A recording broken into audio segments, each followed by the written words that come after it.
नमस्कार 99 न्यूज़ में आपका स्वागत है। मैं हूं शंकर कुमार। मरणोपरांत अशोक चक्र विजेता शहीद रणधीर प्रसाद वर्मा को उनके शहादत दिवस पर आज धनबाद वासियों ने याद किया। रणधीर वर्मा चौक पर जिला प्रशासन एवं पुलिस के वरीय पदाधिकारियों की उपस्थिति में जिला पुलिस बल ने उन्हें सशस्त्र सलामी दी और 2 मिनट का मौन रखा गया। रणधीर वर्मा चौक स्थित उनके प्रतिमा स्थल पर शहीद की पत्नी व पूर्व केंद्रीय राज्य मंत्री प्रोफेसर रीता वर्मा मौजूद थी। सलामी देने के बाद अतिथियों ने उनकी प्रतिमा पर श्रद्धा सुमन अर्पित किए। भारतीय पुलिस सेवा के जाबाज दिवंगत अधिकारी रणधीर प्रसाद वर्मा की पत्नी प्रोफेसर वर्मा ने कहा कि रणधीर जी ने देश के लिए अपनी सर्वोत्तम कुर्बानी दी है। उनके इस कुर्बानी से सभी को सीख लेनी चाहिए। वह अपने बच्चों को भी रणधीर जी की वीरता, उनकी सादगी एवं राष्ट्र के लिए किए गए उनके कार्यों को बताती है। युवा वर्ग को भी उनमें सीख लेने की जरूरत है।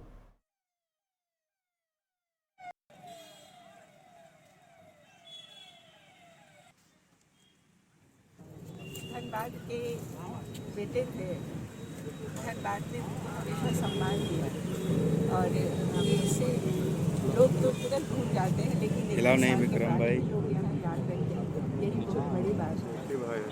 वैसे कुछ लोग हैं जो इनको फिर भी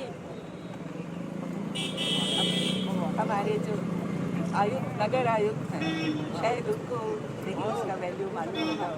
हमको पता नहीं है कि आए हैं कि नहीं आए, लेकिन बाकी जो है और सबसे ज़्यादा कॉमन पब्लिक वो सम्मान देती है, इसके हमको बहुत संतोष। गोल्फ ग्राउंड में जो नाम स्वर्गीय कर दिया गया है, उसकी जगह पर शहीद होना जरूरी है। शहीद होना चाहिए और वो बड़ा होना चाहिए।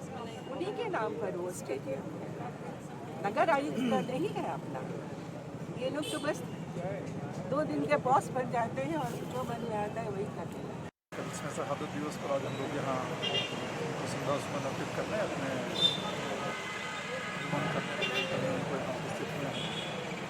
आपकी भी यहाँ बाकी सभी पदाधिकारी का यहाँ आज का दिन पर जो उन्होंने सेवा के लिए किया है, सेवा में रहते हुए शहादत दी है, उससे हम लोग एक प्रेरणा, जैसा कि भी आप बता रहे थे, 31 साल बाद में लोग धनबाद में उनको बड़े प्यार से और बड़े सम्मान से याद करते हैं। उनके जीवन से सीखने को हम लोग फिर से उनको हम लोग नमन करते हैं, श्रद्धा सुमन को। फिर ये गोल्फ ग्राउंड के नाम पर जो आपत्ति मैडम ने जताई है, उस पर विचार किया जाएगा। उसको करेक्शन तुरंत करा लिया जाएगा। आपने भी संज्ञान किया है क्योंकि उन्हीं के नाम पर स्टेडियम है।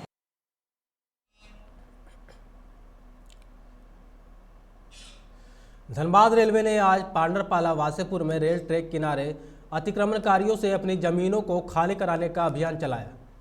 इस दौरान रेलवे ने भारी संख्या में आरपीएफ जवान तथा रेलवे अधिकारी मौजूद रहे। अतिक्रमण मुक्त अभियान के दौरान कई अवैध निर्माण को जेसीबी से हटाने का कार्य शुरू किया गया।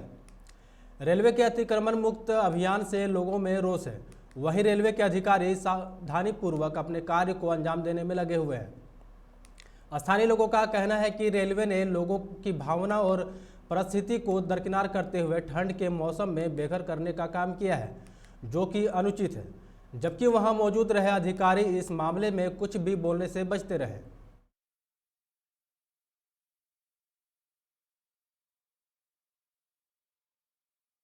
हम लोग का रेलवे वाला से कोई आपत्ति नहीं, उनकी संपत्ति हम लोग खाली कर दे बजाय करम। आज का टाइम है, हम लोग काम कर रहे हैं। नॉट अलाउड टू से हम स्टेटमेंट नहीं देंगे। आप पीआरओ से पूछ सकते हैं अपने से बना के कुछ लगा। लोगों को जैसे सूचना मिली थी 23 तारीख को कि आप लोग यहाँ से मोहल्ले में रेलवे लाइन के एरिया में जितना उसका एरिया पड़ता है रेल विभाग का, वहाँ से आप खाली कर दें। इसीलिए ये अभियान में इन लोग सारे लोग सहयोग भी कर रहे हैं कि भाई हमारे एरिया में अगर आपकी जो ज़मीन है तो कुरैशी मोहल्ले में, कसाई मोहल्ला जिसको बोलते हैं, आप उसको अच्छे से अपना सुविधा अनुसार जितनी आवश्यकता है आपको वो ले लें।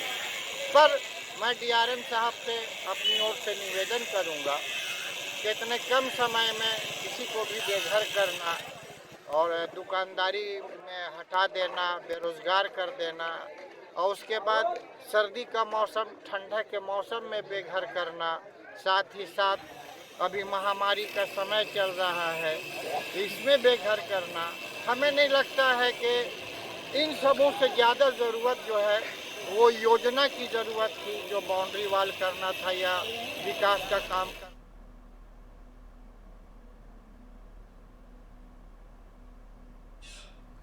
बागमारा के रामकनाली ओपी अंतर्गत केसलपुर श्रमिक कॉलोनी में आज अचानक गोफ बन जाने से अफरा तफरी मच गई।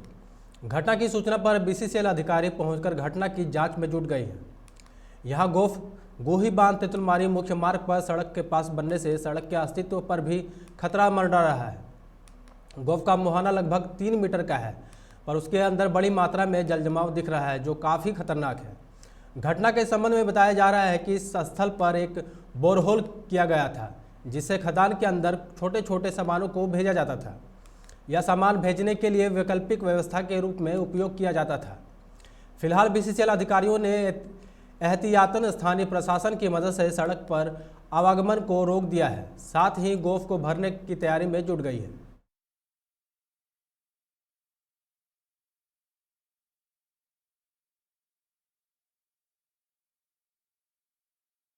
दिखाई दिया तो हम लोग को सस्पेक्ट है जो उसका बाजू में बोरहोल था, हो सकता है उसको सॉइल जो है वो बोरहोल से नीचे चला गया, कुछ कैविटी यहाँ क्रिएट हुआ। तो हम लोग इसको जेसीबी से पहले कैविटी को बैठाएंगे, इसका बाद हार्ड बोल्डर लाके इसको भराट कर देंगे। It is not so danger, but till हम प्रशासन को रिक्वेस्ट किया है कि रोड में ट्रैफिक को थोड़ा रेस्ट्रिक्ट करें। ये बोरहोल जो पहले से बना तो इसका यूज किया था पहले से?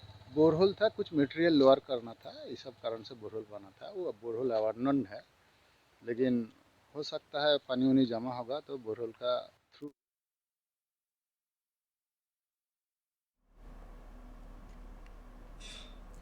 तीसरी प्रखंड में आज 15 से 18 साल के बच्चों के लिए टीकाकरण अभियान की शुरुआत की गई है। इस क्रम में तीसरी +2 उच्च विद्यालय के बच्चों का टीकाकरण किया जा रहा है, जिसमें सैकड़ों बच्चों को प्रथम वैक्सीन का प्रथम डोज लगाया गया। मौके पर बीईओ जलामुद्दीन घनश्याम, तीसरी स्वास्थ्य विभाग के रितेश कुमार, प्रवीण कुमार, एएनएम कविता कृष्णमूर्ति, यूनिसेफ स्कूल के प्रथम कोऑर्डिनेटर विलियम जेकब, चेतना विकास से शैली हेम्ब्रम मौजूद थे।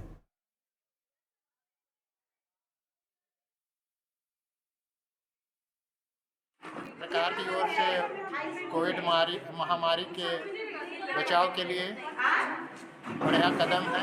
इसमें 15 से 18 साल के लोगों को कोविड दिया जा रहा है कि हम कोविड से अच्छी तरह लड़ाई करें और हम इस कोविड से विजय पाएंगे।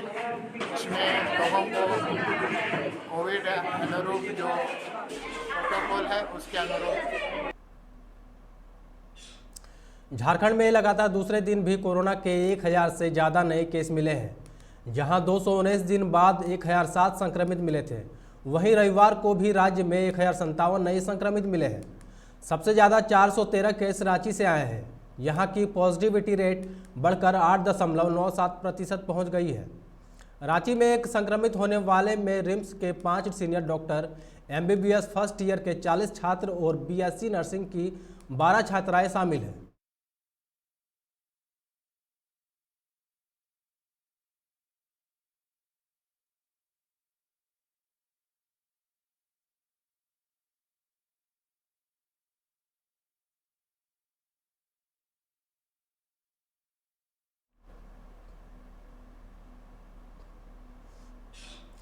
कोरोना के बढ़ते मामलों को देखते हुए झारखंड के पूर्वी सिंहभूम जिले में सरकारी और निजी स्कूलों में 8वीं तक की कक्षाएं स्थगित कर दी गई है। जिला प्रशासन के आदेश पर जिला शिक्षा अधीक्षक कार्यालय की ओर से आदेश जारी किया गया है। इसमें कहा गया है कि जिले के सभी निजी व सरकारी स्कूलों में 6वीं से 8वीं तक की कक्षाएं अगले आदेश तक के लिए स्थगित कर दी गई है।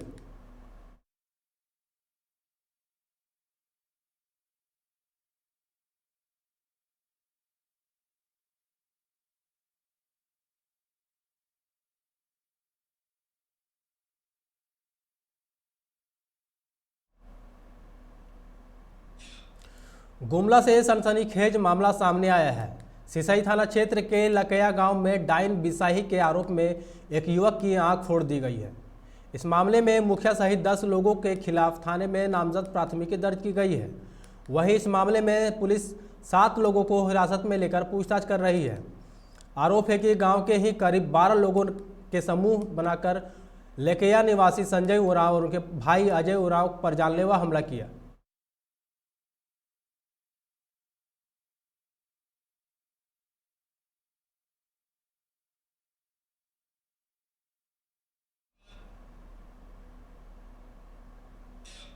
गोड्डा में संपत्ति के बंटवारे से नाखुश पुत्र ने पिता के गड़ासी से गला रेतकर हत्या कर दी।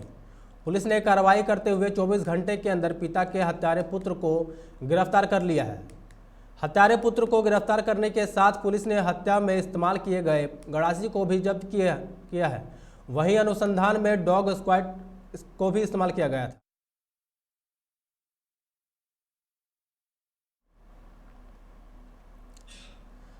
सरकार शिक्षकों को नए साल का गिफ्ट देने की तैयारी कर रही है। 1993 की नियमावली के आलोक में राज्य के प्रारंभिक स्कूलों के शिक्षकों को प्रोन्नति दी जाएगी। इसके लिए स्कूली शिक्षा और साक्षरता विभाग ने सभी जिलों से रिपोर्ट मांगी है। प्राथमिक शिक्षा निदेशक किरण कुमारी पासी ने सभी डीएसई को 5 जनवरी को प्रस्तावित बैठक में रिपोर्ट लेकर आने का निर्देश दिया है।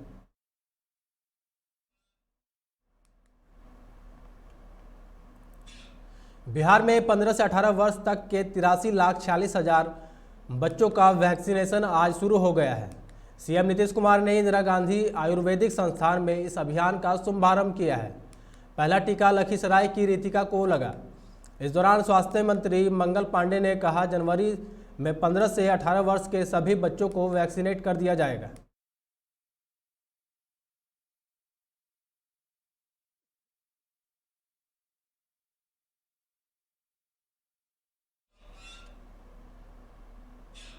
बिहार में शीतलहर का प्रकोप जारी है। तापमान में मामूली वृद्धि के बावजूद सर्द पछुआ हवा के कारण कनकनी से लोग परेशान रहे। इस बीच शीतलहर को देखते हुए पटना, मुजफ्फरपुर, बक्सर, मुंगेर, नालंदा, नवादा, गया, आरा, जहानाबाद, अरवल, छपरा, सीतामढ़ी, शिवहर, समस्तीपुर, बेतिया, बगहा, गोपालगंज, मधुबनी में कक्षा 8 तक सभी सरकारी और निजी स्कूल बंद कर दिए गए हैं।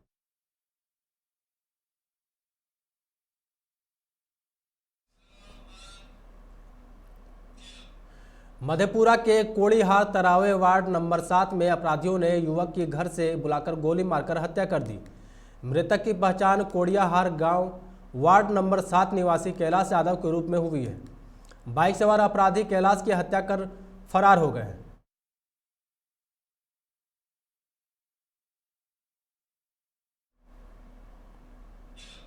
राजधानी पटना समेत पूरे बिहार में कड़ाके की ठंड से जनजीवन अस्त व्यस्त हो गया है। अधिकतर हिस्सों में अधिकतम तापमान में 4 से 5 डिग्री तक गिरावट दर्ज की गई है। हालांकि न्यूनतम तापमान में विशेष बदलाव नहीं दिखा है।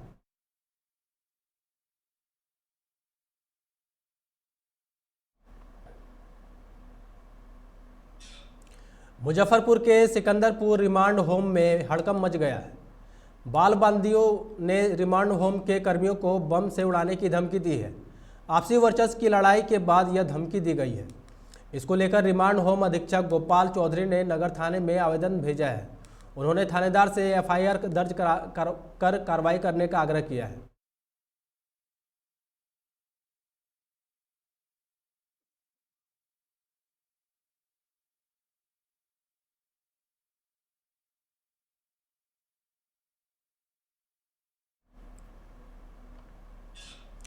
देश में कोरोना संक्रमण का कहर कम नहीं हो रहा है। कोरोना के लगातार बढ़ते मामलों ने चिंताएं फिर बढ़ा दी है। रविवार को कोरोना के मामलों में बड़ा उछाल देखा गया है। बीते 24 घंटे में इसके 33,750 नए मामले सामने आए हैं। स्वास्थ्य मंत्रालय के मुताबिक इस दौरान 10,846 लोग रिकवर भी हुए हैं। बता दें कि शनिवार को कोरोना के 27,553 नए मामले सामने आए थे।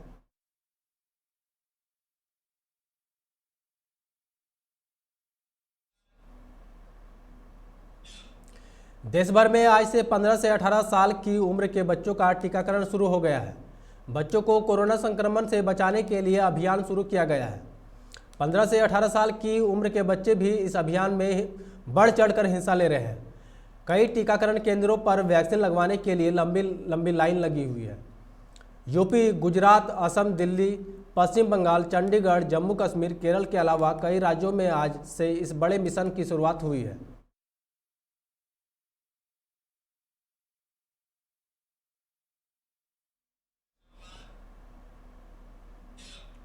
उत्तर प्रदेश के पहले खेल विश्वविद्यालय का शिलान्यास करने मेरठ पहुंचे पीएम मोदी ने विपक्षी दलों पर तीखे शब्द बाण छोड़े हैं। उन्होंने कहा कि उत्तर प्रदेश की पिछली सरकारों के कार्यकाल में भ्रष्टाचारी जमकर खेलते थे, जबकि योगी सरकार में अब बच्चे खिलाड़ी खेल रहे हैं।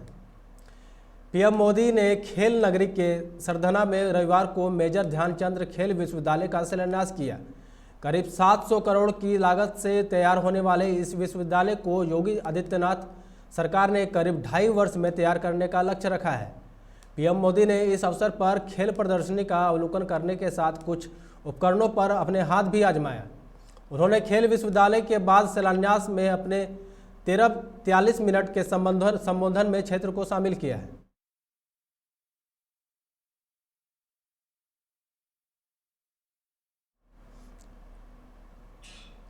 आम आदमी पार्टी सरकार की नई शराब नीति के खिलाफ भारतीय जनता पार्टी के प्रदर्शन के चलते लगे जाम को लेकर पुलिस ने सख्ती शुरू कर दी है। इस कड़ी में जाम खुलवाया जा रहा है और विरोध प्रदर्शन कर रहे कई भाजपा नेताओं को हिरासत में लिया है। बताया जा रहा है कि अगले कुछ घंटों में दिल्ली में सभी जगहों पर यातायात सामान्य हो जाएगा। वहीं पुलिस की सख्ती के बाद दिल्ली यूपी गेट नंबर 12 बजे के आसपास यातायात सामान्य हो जाएगा।